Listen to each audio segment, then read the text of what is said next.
Channel. ఇవాల్టి మన క్లాస్‌లో రీసెంట్‌గా జరిగినటువంటి కరెంట్ అఫైర్స్‌లో ఇంపార్టెంట్ కాన్సెప్ట్ నేర్చుకుందామండి. మీకు కనుక మా ఛానల్‌లో ఉన్నటువంటి వీడియోస్ అండ్ ఎక్స్‌ప్లనేషన్ నచ్చినట్లయితే మా ఛానల్ లైక్ చేయండి, షేర్ చేయండి అండ్ సబ్స్క్రైబ్ చేయండి. Welcome to current affairs light YouTube channel. ఇవాల్టి మన సో పీఎం మోడీ గారి నుంచి ఒక న్యూస్ అన్నమాట. First mile connectivity project. So first mile connectivity project and దానికి సంబంధించింది ఏంటంటే ఎస్ఈసిఎల్ అన్నమాట. సో ఎస్ఈసిఎల్ అంటే south eastern cold field limited అంటాం. సౌత్ ఈస్టర్న్ కోల్డ్ ఫీల్డ్ లిమిటెడ్గా ఎస్ఈసిఎల్ని మనం పిలుస్తుంటాం. సో ఇది నార్మల్గా అయితే మధ్యప్రదేశ్ అండ్ ఛత్తీస్గఢ్ ప్రాంతంలో మనకి చాలా కోల్ ఫీల్డ్స్ ఉన్నాయి. కోల్ ఫీల్డ్ అంటే బొగ్గు నిక్షేపాలతో కలిగినటువంటి గనులు అనమాట. సో ఆ గనులు ఏవైతే ఉంటాయో వాటన్నిటికీ కలిపి ఒక ఆర్గనైజేషన్ లాగా south eastern cold field limited అనేది ఉంది. సో ఇందులో నియర్లీ 92 ప్లేసెస్లో కోల్డ్ ఫీల్డ్ ఎగ్జర్వేషన్స్ అనేవి ఉన్నాయి. అంటే బొగ్గుని వెలికి తీసేటువంటి ప్రదేశాలు అనేవి మనకు ఉన్నాయి అన్నమాట. సో ఇప్పుడైతే ఈ యొక్క ఫస్ట్ టైం కొత్తగా ఒక ప్రాజెక్ట్ అనేది తీసుకుని వచ్చారు ఎస్ఈసిఎల్లో. అండ్ దీనివల్ల ఇంత ముందున్న వాటికన్నా డిఫరెన్స్ ఏంటి అంటే ఈ ప్రాజెక్ట్లో భాగంగా వాళ్ళు ఏవైతే మార్పులు చేశారో వాటి వల్ల ఏంటంటే చాలా ఫాస్ట్గా రికవరీ అనేది చేయగలుగుతాం. అంటే బొగ్గుని వెలికితీత అనేది చాలా స్పీడ్గా చేయగలుగుతాం అని చేసే విధానంలో ఎకో ఫ్రెండ్లీ నేచర్ని ఫాలో అవుతున్నారు. బొగ్గుని వెలికి తీయడం అంటే అక్కడ sound pollution and air pollution అనేది ఎక్కువగా ఉంటుంది. బట్ ఎకో ఫ్రెండ్లీ అన్నప్పుడు అది వాతావరణాన్ని ఇబ్బంది కలిగించకుండా ఉండే విధంగా ప్లాన్ చేస్తున్నారు. అండ్ దాంతోపాటు ఎఫిషియెంట్గా మెకనైజ్డ్ టెక్నిక్స్ తోటి వాళ్ళు అక్కడ ఉన్నటువంటి బొగ్గు ఏదైతే ఉందో దాని వెలికితీతలో టెక్నాలజీని వాడబోతున్నారు. అండ్ ఈ యొక్క మొత్తం ప్రాజెక్టు కోసం వాళ్ళు ఎంత కేటాయించారంటే 600 కోట్లు అనేవి కేటాయించడం జరిగింది. So Dipka OCP coal handling plant ఏదైతే ఉందో అది ఎస్ఈసిఎల్ కిందకే వస్తుందన్నమాట. ఏ ప్రాంతంలో ఉందంటే డిప్కా ప్రాంతంలో. ఈ డిప్కా అనేది ప్లేస్ పేరు అనమాట. డిప్కాలో ఉన్నటువంటి కోల్ హ్యాండ్లింగ్ ప్లాంట్ అంటే బొగ్గు గని అనమాట. సో ఆ ప్లాంట్లో బొగ్గును వెలికి తీసేటువంటి ప్లాంట్ ఏదైతే ఉందో దానికోసం మొత్తం కాస్ట్ ఎంత పెట్టారంటే 211 కోట్లు అనేవి కేటాయించడం జరిగింది.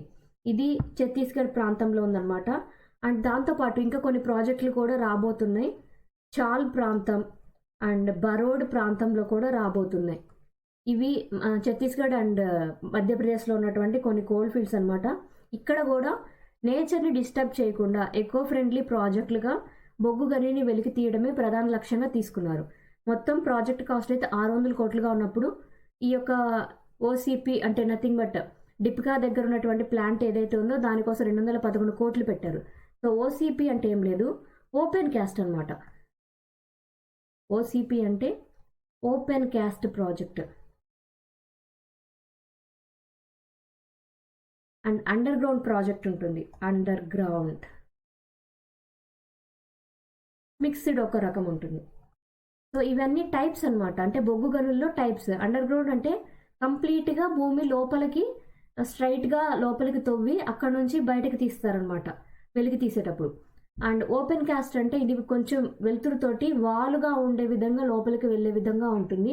అండర్ గ్రౌండ్ అయితే డైరెక్ట్గా చాలా కిందకి వెళ్ళిన తర్వాత మాత్రమే బొగ్గు అనేది కనిపిస్తుంది అనమాట. బట్ మిక్స్డ్ అయితే రెండు కలిపినటువంటి విధానం ఏదైతే ఉంటుందో అది మిక్స్డ్ టైప్ అనమాట. సో ఇక్కడ డిప్కా ఏదైతే ఉందో అది ఓపెన్ కాస్ట్ ప్రాజెక్ట్.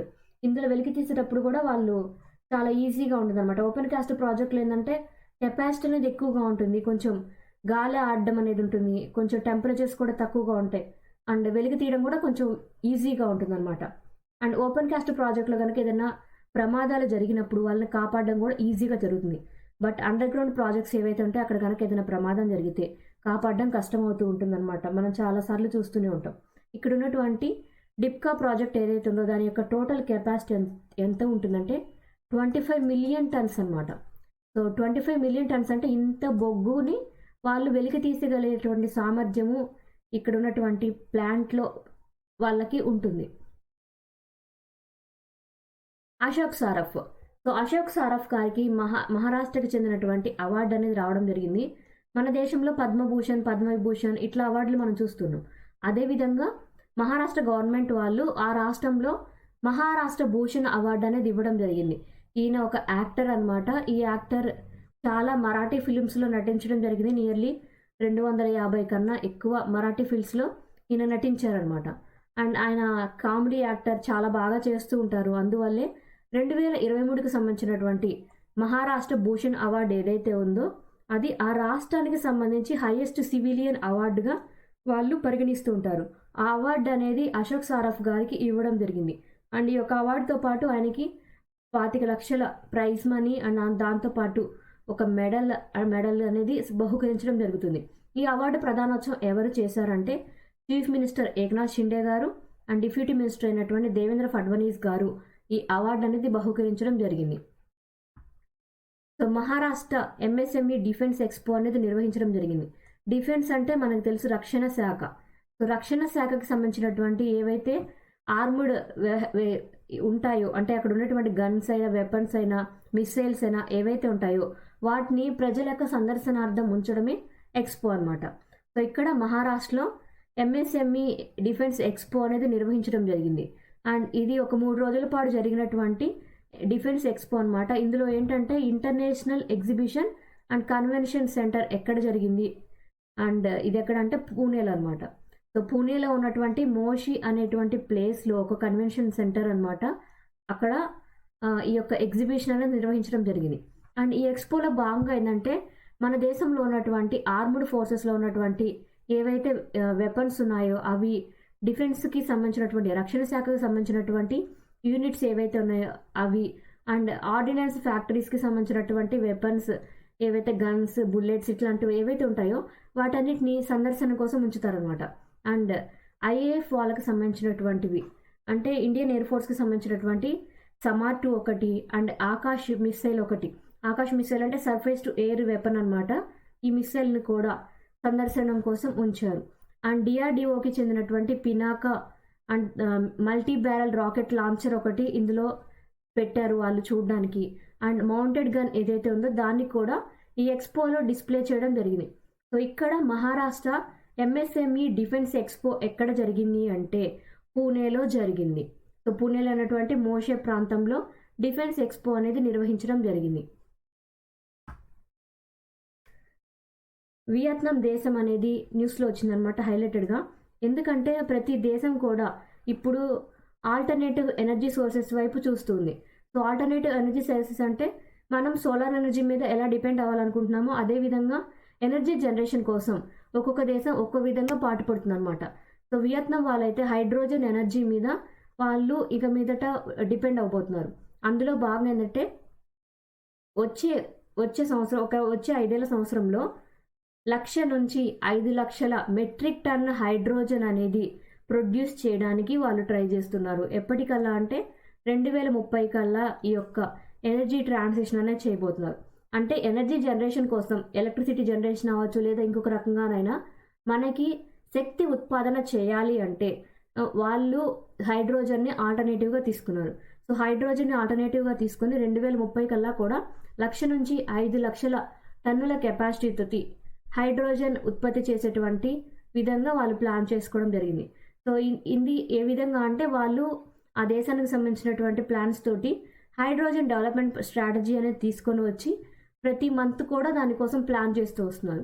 దానివల్ల ఏంటంటే వాళ్ళ యొక్క ప్లానింగ్ అండ్ డెడికేషన్ మూలంగా 2050 సంవత్సరం కల్లా కూడా నియర్లీ 10 నుంచి 20 మిలియన్ టన్స్ వరకు కూడా హైడ్రోజన్ ఉత్పత్తి చేయడానికి, అది కూడా ఇక్కడ గ్రీన్ హైడ్రోజన్ అనమాట.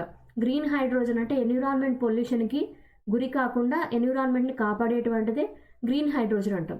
సో గ్రీన్ హైడ్రోజన్ ఉత్పత్తి చేసే విధంగా ఏ దేశం వాళ్ళ యొక్క వినియోగాన్ని మార్చుకుంది, శక్తి ఉత్పాదనకి హైడ్రోజన్ మీద ఎక్కువగా రాబోతున్నటువంటి దేశం ఏదంటే వియత్నాం. డిఆర్డిఓకి సంబంధించినటువంటి లేజర్ వెపన్ అనమాట. ఇది న్యూస్లో హైలైట్గా వచ్చింది. అండ్ దీని యొక్క పేరు ఏంది, సో డిఆర్డిఓ వాళ్ళు తయారు చేసినటువంటి లేజర్ వెపన్ పేరు ఏంటంటే దుర్గా 2 అనమాట. సో హైయెస్ట్ యూసేజ్, ఇది చాలా ఇంపార్టెంట్ ఎగ్జామ్ పాయింట్ ఆఫ్ వ్యూలో. సో డిఆర్డిఓ వాళ్ళు తయారు చేసినటువంటి లేజర్ వెపన్ యొక్క పేరు ఏంటంటే దుర్గా 2 అనమాట. సో దుర్గా అంటే డైరెక్షనల్లీ అన్రిస్ట్రిక్టెడ్ రే గన్ అర్రే. సో ఇందులో లేజర్ గన్ అన్నాం. సో లేజర్ వెపన్ అన్నప్పుడు దాని ఫోకసింగ్ పాయింట్ అనేది చాలా షార్ప్గా ఉంటుంది అనమాట. మన శత్రువుకి సంబంధించినటువంటి మిసైల్స్ అయినా వేరే దేశాల యొక్క షిప్స్ అయినా మనం టార్గెట్ చేయాల్సి వచ్చినప్పుడు మనకి ఈ యొక్క లేజర్ వెపన్స్ ద్వారా హైలీ టార్గెటెడ్ అనేది మనకి పాసిబిలిటీ అవుతుంది. సో మన యొక్క షిప్ మీద గనక ఈ యొక్క లేజర్ వెపన్ని ఇన్స్టాల్ చేసుకుంటుంటే, అంటే మన ఒక నావీ షిప్లో కనుక దీన్ని ఇన్స్టాల్ చేసుకుంటే, ఏదైనా శత్రు దేశం యొక్క మిసైల్స్ కనుక వాళ్ళ మీద ప్లాన్ చేస్తే, అంటే ఏదైనా అటాక్ కనుక చేస్తే, ఈ యొక్క లేజర్ వెపన్ ద్వారా మనం శక్తివంతంగా సమర్థంగా ఎదుర్కోవడానికి వీలవుతుంది. అండ్ డిఆర్డిఓ వాళ్ళైతే నియర్లీ 20 సంవత్సరాల కన్నా ఎక్కువ టైం నుంచే ఇటువంటి ఒక లేజర్ వెపన్ సిస్టమ్ అనేది ఏర్పాటు చేయాలని దానికోసం ట్రై చేస్తున్నారు డెవలప్ చేయడానికి. ఇప్పటికీ ఈ దుర్గా 2 పేరుతో ఒక లేజర్ వెపన్ అనేది డిఆర్డిఓ వాళ్ళు తయారు చేయడం జరిగింది. అండ్ దీని ద్వారా ఏంటంటే మన దేశం యొక్క యుద్ధ వాతావరణ పరిస్థితులు కనుక వచ్చినప్పుడు మనకున్నటువంటి ఒక శక్తివంతమైన ఆయుధంగా ఈ దుర్గా 2 లేజర్ వెపన్ అనేది మారబోతుంది. అండ్ ఇందులో ఏంటంటే ఫోకసింగ్ ఎనర్జీ అనేది ఎక్కువగా ఉంటుంది. అంటే టార్గెట్ని ఖచ్చితంగా అటాక్ చేయగలిగేటువంటి కెపాసిటీ ఉంటుంది. వెదర్ లేజర్ ఉంటుంది. వెదర్ లేజర్ అంటే ఎటువంటి వాతావరణ పరిస్థితుల్లోనైనా చాలా బాగా పనిచేసేటువంటి లేజర్ అనమాట. అండ్ మైక్రోవేవ్ టెక్నాలజీ, అండ్ దాంతోపాటు పార్టికల్ బీమ్స్ ఒకటి, డిస్ట్రాయ్ టార్గెట్స్ అనేది కూడా ఇందులో ఉంది. అంటే ఇక్కడ మనకి టార్గెటెడ్ చేయాల్సినటువంటి మిసైల్స్ ఏవైతే ఉంటాయో, అంటే వేరే దేశాల యొక్క క్షిపణులు మన మీద దాడి చేసేటప్పుడు వాటిని సమర్థంగా ఎదుర్కోవడానికి దుర్గా 2 లేజర్ వెపన్ అనేది మనకు ఉపయోగపడబోతుంది. Thank you for watching my video. మీకు కనుక నా వీడియో ఎక్స్ప్లెనేషన్ నచ్చినట్లయితే నా వీడియోస్ లైక్ చేయండి, షేర్ చేయండి అండ్ సబ్స్క్రైబ్ చేయండి. మీకు నా వీడియోస్ ఏ విధంగా అనిపిస్తున్నాయో నాకు కామెంట్ సెక్షన్లో తెలియజేయండి. మరింత మంది అభ్యర్థులకు చేరువయ్యే విధంగా నా వీడియోస్ని మరింత మందికి షేర్ చేయాలని నేను కోరుకుంటున్నాను. Thank you for watching.